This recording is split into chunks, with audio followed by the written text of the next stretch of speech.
This Thursday, DK, we want to talk about William Ruto's pet subject, and that's his track record. Ruto has told us that none of his competitors have a track record like his.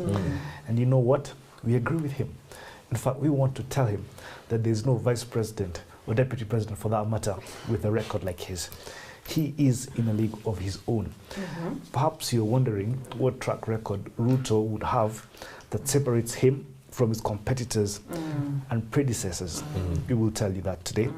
But first, the track record we have isn't necessarily in Uhuru's last 8 years. The last 8 years are Uhuru's years as president of the Republic of Kenya. True. Everything the ruling coalition has done belongs to Uhuru, not Uhuru and Ruto, just Uhuru. And we say this because it is not a co-presidency. It is Uhuru's presidency, yes. Period. In any case, Ruto has absconded duty in the last 4 years. Therefore, the track record we will use is Ruto's checkered history before he became deputy president. Yes. Everything we will say today is public record.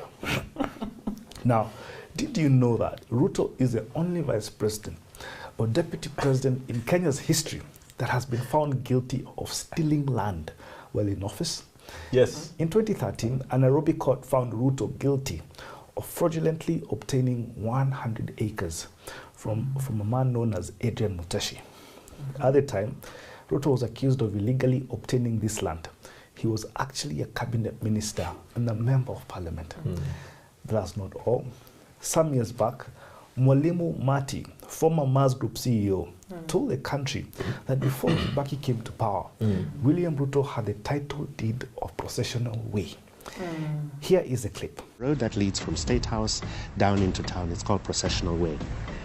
Mr. Ruto actually returned the titles to that road in 2003 after the NARC election. In what capacity had he ended up owning a road is the question you should ask him. Now, please remember, at the time he was accused of having the title deed of a whole road next to State House, he was just a member of parliament. The point here is this. If Ruto was found guilty of fraudulently acquiring land when he was just a cabinet minister, what is he likely to do when he's president?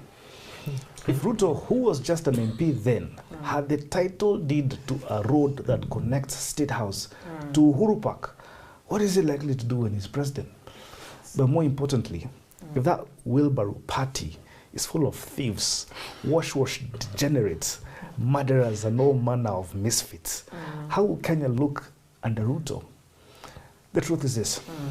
If any of the stuff Ruto has been accused of is true, him and all his green and yellow misfits will feast on this country like piranhas.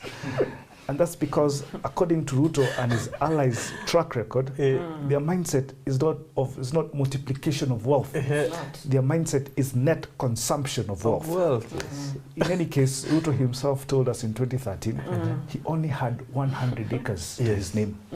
8 years later, he has 18,400 acres. Wow. If he can accumulate all that land as a deputy president, who do you think he'll accumulate as a president? The whole of Kenya. Imagine. If this is the track record, every Kenyan must be concerned as to how this country will look under him. Kwisha Maneno. True, we are Kenya is a dangerous, you know,